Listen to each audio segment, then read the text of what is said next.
It's match day. We take on Brentford this afternoon at the London Stadium, and I'm still confident and I'm still predicting a West Ham win. Not something I've done too often this season. Usually I've been going into games thinking we're going to lose or maybe get a draw, but hoping to be proven incorrect and we'll get a surprise victory. But we've not had too many of them this season.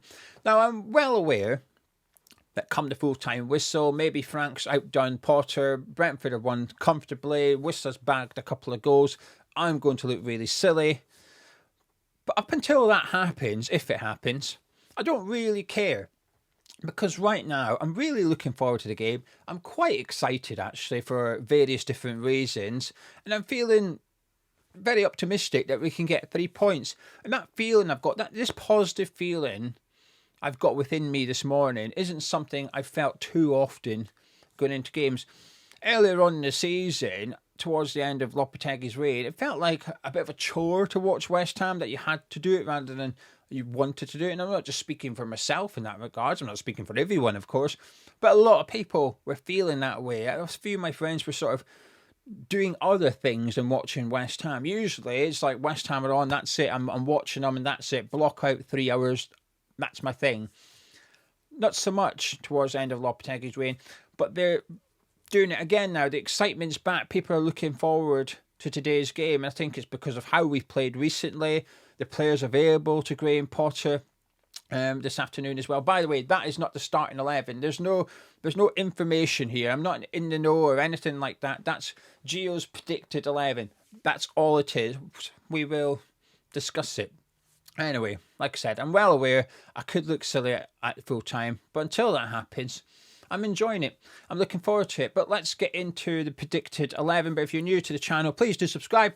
Drop a like on the video as well. And we are live at 1:55. So if you fancy joining us for our own build-up show where we take a look at the starting 11, the confirmed 11, not that one, 1:55.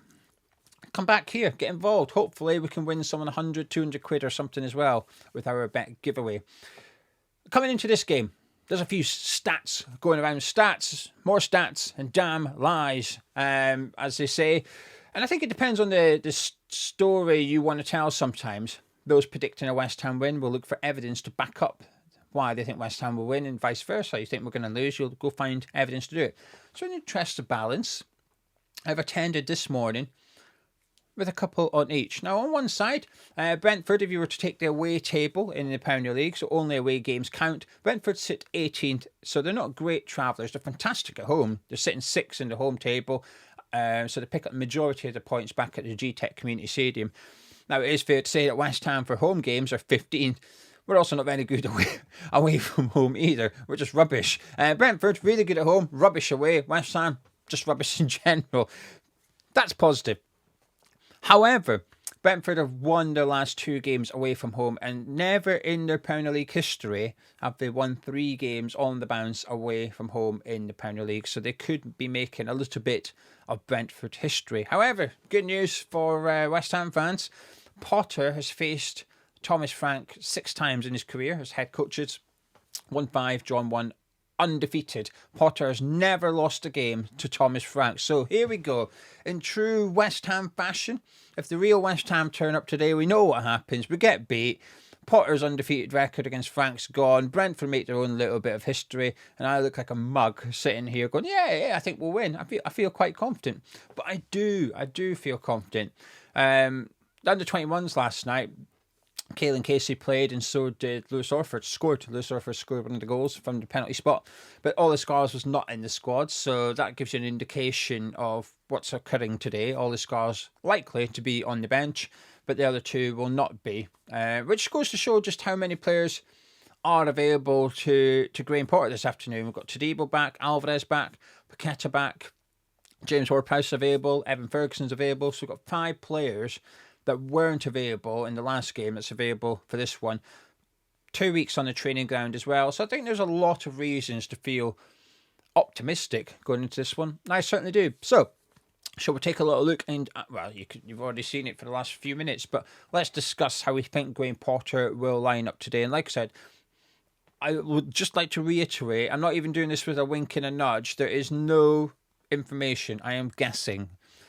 Ariola will start in goal, and I think we'll continue with our sort of three midfield and our box, sort of three at the back, box midfield. He spoke about Todibo, and Potter said he's got a chance of being in the squad. He was quite reserved about the fitness of Todibo. And I just wonder if he's maybe just keeping his cards close to his chest a little bit, because we know he's been back in training for over a week now, Todibo. Is he sort of match sharp? Not really, but he was only out for 3 weeks or so. He's missed 4 games.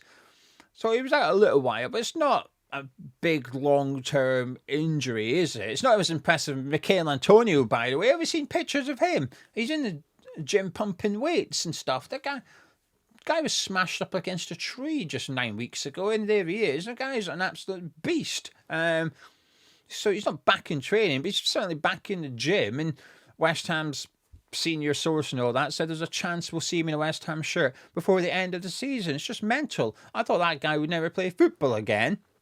He's going to be playing it in May, possibly. But anyway, Todibo, I don't think it was a big injury, so I can see why he'd be able to start this game. So I think he will. I think Potter's maybe just been a little bit secretive with his starting 11, which I'm all for. Kilman, and I think he'll retain Aaron Creswell at the back. If he was to bring Todibo back in, he's got 3 options really, doesn't he? He's either keeps Creswell, keeps Sufal, or he brings in Mavropanos. Now there is a 4th one, which is move Wan-Bissaka back there and have Wan-Bissaka, Todibo and Kilman as your back 3, which I think a lot of people would prefer. But I think this is a prediction. I think that's what he'll go with. Todibo, Kilman and Creswell. Keep Wan-Bissaka and Emerson at wing backs. I think Alvarez will come back in for Souček. Irving, I thought had a good game against Chelsea up until the last 5, 6, 7 minutes before he got substituted off, where I thought he looked tired. He looked like fatigue was kicking in, and he ran himself into the ground. He'd give everything up until that point. And he wasn't the only player that started to look a little bit tired. A couple of sloppy passes in there as well. So I think he'll come out, and I think Edson Alvarez will go back in and play alongside Thomas Souček. Then up front, again, Potter could be playing it secret. Said Evan Ferguson's maybe not quite ready to start yet. But he has also spoke about how he played for Brighton before the day before we signed him. So he is ready to play football. But I think with the other thing you've got to remember is when he played that game for Brighton, he got 20, 25 minutes at the end of that hiding against Nottingham Forest. But he'd been out for a month prior. So that was his first appearance since his injury. So he'd had a bit of a layoff, and a longer layoff than what Todibo had. But also I think there's the situations around the players in regards to injury history are a little bit different too. I don't think he'll start Evan Ferguson today. I think he'll continue with Jared Bowen up front, who was excellent in that position against Chelsea. It's not like he had a bad game. He was really good. And I think he'll keep Kudus and Paqueta behind them, because we've not seen this yet under Graham Potter. You know, Kudus and Paqueta were linking up well when Bowen was absent. Paqueta, whether it was against Villa for 15 minutes with Fulkrug, they looked good. And then Fulkrug went off and we didn't see that trio again. But in the meantime, Paqueta was sort of playing that false 9 role and sometimes alternating with Kudus. And I thought they were linking up well. And then against Chelsea, we obviously had Jared Bowen back and we had Kudus in there, but we had no Lucas Paqueta. But I thought Bowen and Kudus were linking up really well. So this will be the first game under Graham Potter we've seen these 3 together. I'm not going to lie, even though I would start Evan Ferguson personally, if this team come out, I'm looking at that front 3 and I'm getting a bit excited. Paqueta's been making comments over the last couple of days in regards to Lopetegui / Potter, depending on how you want to look at it. It's like stats, isn't it? Depends how you want to look at it. I think it's a bit of both, by the way. Maybe we'll cover it tomorrow, Monday. Maybe we'll discuss Lucas Paqueta's comments, because I think they're quite... He's not the only one to have said something. Sometimes silence, not saying something, speaks more than words. Sometimes I think that's the case with Lopetegui going. But a lot of people are singing Graham Potter's praises, and it might just be a little bit of because it's a new head coach and whatnot. But I don't know. You then have to get everybody to sing off the same hymn sheet, if that makes sense. Anyway, I'm getting sidetracked, haven't I? So that front 3... I'd be excited to see that one. Now, in regards to the league table, Frankie said this is a must-win. And I get what he was saying. He was saying, you know, we keep saying the performances are good, but the results aren't there. some point we've got to get 3 points still, haven't we? We've got to turn that good performances into a result. And I completely agree with that, actually, with what he was saying. I appreciate people are pointing at league tables and we're 16th at the minute, which will be there in just a moment. But I'm not trying to put a positive spin on this, by the way. I appreciate Amway to do this whole look at it how you want to look at it. We're 8 points ahead of Wolves, who are just below us in 17th. We're closer to Brentford. In fact, we're 4 points behind Brentford in 11th. So, yes, we're 16th, and it's just not a good position to be. But I'm still, perhaps naively, not worried about relegation. I appreciate if we lose today, we've got Arsenal up next. I'm not that worried about Arsenal either, to be honest. We didn't bring them on as far as I'm concerned. But there is a bit of pressure. He's got to pick up a minimum of 2 points. As fans, yes, we want to win, but 2 points would just keep us away from that Wolves and Ipswich and Leicester part of the table. But I get what Frankie was saying to, and I do agree with him. He's got to pick up a win sooner rather than later, just to ease any pressure or any worries that some people might have in regards to relegation. But the way I see it is, if we win today, we've got a point behind Brentford. We will go above Tottenham and Man United. And I appreciate it's a bit pathetic, right? I like it. I think it's fun. I think it's funny being above Spurs and Man U, who play each other tomorrow. So we could get the win today, go a point behind Brentford, go above those two.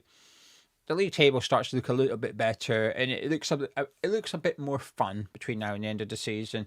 Anyway, I'm going to shut up and leave it there. 1:55, we're live. So if you're going to the game, enjoy it. Hope you have a fantastic day and you witness 3 points. I think you will. I'm sticking with my 2-0 prediction. And if you're not going to the game, please do come back to this channel at 1:55 and join myself and Gonzo with our build-up show. We'll be taking a look at Potter's real lineup. It might be this, might not, but if you think I'm wrong, let me know in the comments. Let me know what you think Potter will do. We'll see you at 1:55.